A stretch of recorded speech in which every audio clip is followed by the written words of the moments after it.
My name is Magda. I'm a videographer, I work at America's Test Kitchen, and I have an insatiable sweet tooth. And while I'm not a pro, I've learned a few things about baking and dessert making since I started working here. Show-stopping confections may look intimidating, but if I can do it, anyone can. So let's do this together and make some dessert. Homemade yeasted donuts have the potential to be out of this world tender and delicious, but they can take a lot of time and a lot of planning. I seriously love donuts, but I'm not waking up any earlier than 9 a.m. on a weekend to make them. I love this recipe for homemade donuts because it splits the work over 2 days. I can mix up the dough the night before, let it rest in the fridge overnight, and then roll, cut, and fry my donuts the next morning. No early wake up, and I get dreamy, chewy, raspberry glazed donuts that beat any drive-thru or store-bought version I've ever had. I can't wait to show you how I've learned to make them, so let's get started. Alright, so right in my stand mixer bowl, I'm going to measure 4.5 cups or 22.5 ounces of all-purpose flour, and it's a lot of flour. And to that, I'm adding 1/2 cup granulated sugar. I love donuts that are just slightly sweet, maybe even close to unsweetened. It really balances out their sugary glazes and sprinkles. Now, just a teaspoon of instant or rapid rise yeast, and a quick whisk to combine. You'll notice that I haven't added any salt yet. I'm not going to add salt until I added the wet ingredients and my dough has had its first rest. Now for those wet ingredients, I've got 1.5 cups of milk, and I'm using whole milk for this. Going to be extra careful to hit that liquid measurement exactly. Now I've got 1 egg, and I'm breaking it into a small ramekin so that I can whisk it before it goes into the dough mixture. Got my little fork, I'm just breaking up my little egg. All set, time to get this guy into the bowl. Using my spatula to get every last bit. Mix it all together to make sure all of the ingredients have been moistened by the milk and the egg. No dry pockets of flour here. And it's going to look a little shaggy at this point. And it feels pretty sticky on my spatula and the sides of the bowl. This is about what it should look like at this point. Now it's time to break out the big guns, my stand mixer. I'm going to need my dough hook attachment for this. I'm not much of a bread baker, so my dough hook doesn't get as much use as it deserves. Alright, my speed is set to medium-low. I'm going to let this go for about 2 minutes. Just letting my stand mixer do the kneading for me. The mixture looks pretty rough around the edges right now, but eventually it's going to turn into a satiny, stretchy, perfectly pliable ball of dough. I've got a pretty cohesive mass here, so don't let my dough go through its first rest. I'm not even going to take my mixer bowl out of the stand mixer. I'm just going to wrap the bowl with plastic and let it sit for 20 minutes. Once that 20 minutes has passed, it's time for me to add my salt. And that's about 1.5 teaspoons. Dough hook goes back on. And again, my speed goes to medium-low. And I need to let this go for about 5 minutes, maybe even 7. And because I'm a multitasker, I'm just going to step away, maybe check a few emails, switch my laundry. And when my timer goes off in 5 minutes, I'll come back and check on the dough. Alright, a little more than 5 minutes later, my dough is starting to look a lot smoother and a lot more elastic than it was 5 minutes ago, and it's starting to clear the sides of the bowl, which is a really good sign. Alright, ready to add my butter, and that's 8 tablespoons of softened butter that I've cut into 1/2 inch pieces. That's pretty important because I need to add this butter 1 piece at a time. And each piece needs to incorporate completely into the dough before I can add the next one. So having this butter softened and cut into small pieces is really going to help make this go a lot faster.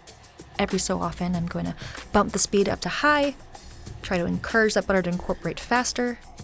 See, it's sticking to the sides of the bowl, but with enough time, it will incorporate. All right, last piece of butter. And this is kind of what I was talking about earlier. The dough is starting to take on a silky, satiny look, and it's completely clearing the sides of the bowl. This is going to be so fun to roll out. I'm so excited. But before I can do that, it's time to get this dough ready for its long rest. All right, so I've got a large greased bowl ready to go. I'm going to flip this dough over and form a kind of a large bowl of sorts and just smooth it out as much as I can. Cover it with plastic wrap, and before I take it to the fridge for its 24-hour rest, I'm going to let it sit on the counter at room temperature for about an hour. After that, it goes into the fridge for a step called cold fermentation. That's just going to help me roll and cut the dough a lot faster when I wake up in the morning, so into the fridge for at least 24 hours. Alright, so theoretically, I just woke up, and I'm really excited to get to these donuts. First things first, I need to line a sheet pan with parchment paper. Dust it with a little bit of flour so nothing sticks. This is where my donuts are going to go so they can rise in the oven. And you can kind of see how much this dough has already expanded over the last 24 hours.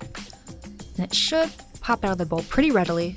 And if that's not the prettiest dough you've ever seen, then I don't know what is, because it is so puffy and elastic. I'm just going to push this dough into an 8 by 8 inch square. Eventually, I need to get this piece of dough into a 10 by 13 inch rectangle, rolling in one direction first, then rotating the square of dough to make sure that it's not sticking to the counter. Just guiding this piece of dough into that rectangle shape. Occasionally, I'm just going to use my fingers to gently pull it into that 10 by 13 inch shape. And this is starting to look really close to what I need in terms of width and length. So I'm going to use my ruler to make sure I hit those exact measurements. This checks out, so I'm going to break out my donut cutters.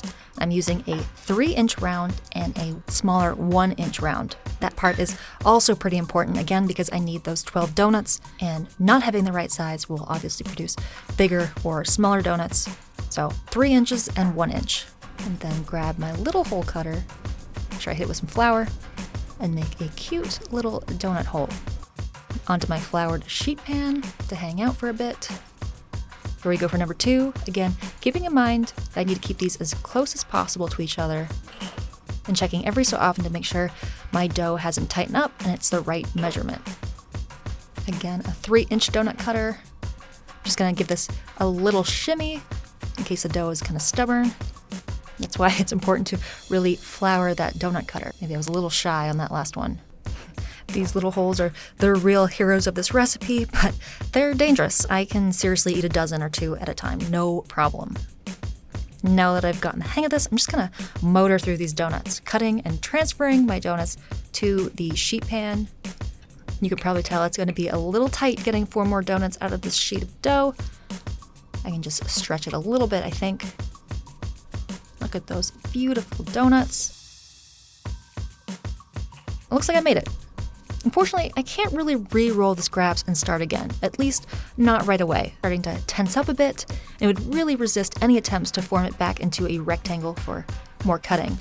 But that doesn't mean I'm going to throw it away. I'm just going to push it into a little ball, wrap it with plastic again, and send it back to the fridge to relax. I can reuse this later to make little buns for dinner or sandwiches. It's pretty easy to get creative here. All right, off to the fridge. Okay, these donuts need 1 more rise before they go into the fryer. And in order to do that, I need to create a sort of steam box in my oven so that these donuts can expand by about 50%. I need a cup of boiling water and a loaf pan. I'm going to put the loaf pan onto the bottom rack of my oven and place the donuts on the upper middle rack.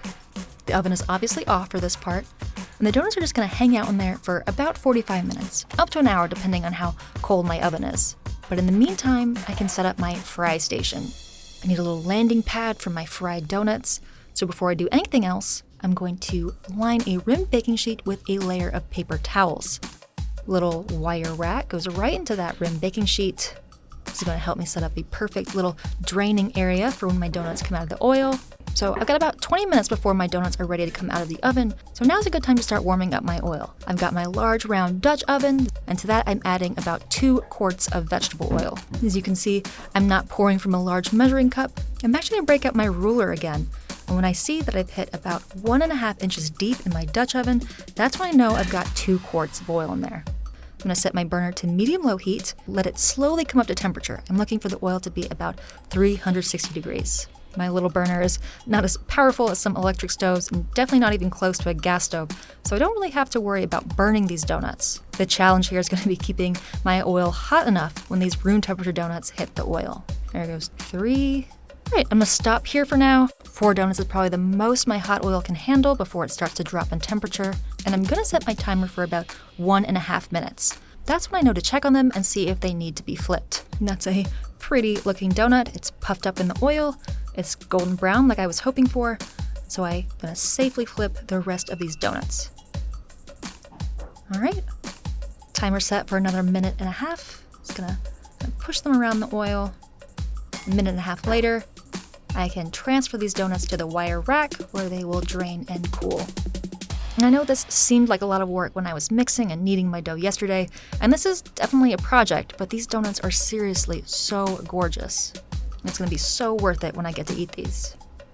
I mean, look at that. That's a nice donut. All right, time for round 2, and this time I think I'm just gonna stick to 2 donuts in the oil and maybe a few donut holes. Really wanna make sure that oil stays nice and hot. The donut holes are a little harder to flip than the actual donuts. They kind of just do their own thing in the oil, so I just keep an eye on those and take them out of the oil when they look done. Alright, so I'm about halfway there. Gonna make sure my temperature is still hovering around 360 degrees, using a little thermometer here. Remaining donuts go into the pot. I'm just gonna keep frying and flipping until all of my donuts and donut holes are crispy, puffy, golden brown, and smell delicious. All right, donuts done. They look perfect, but they need to cool for about 20 minutes. But as you can imagine, I've got a bunch of oil that I need to get rid of, so I'm gonna put the top on, set it aside, and let it cool completely, and then I'll save the oil for next time when I wanna fry up some donuts. It's been about 15 minutes. It's time for me to get started on this raspberry glaze. So I've got my blender, and I've got 8 ounces of frozen raspberries that I've thawed. Get all of those into the blender, and these are gonna process until I have a completely smooth puree. And it should look something like this. Now, I don't want any seeds in my glaze, so I'm going to run the puree through a fine mesh strainer. And I'm going to press on the pulp with my spatula to get every bit of raspberry puree, minus the seeds, of course.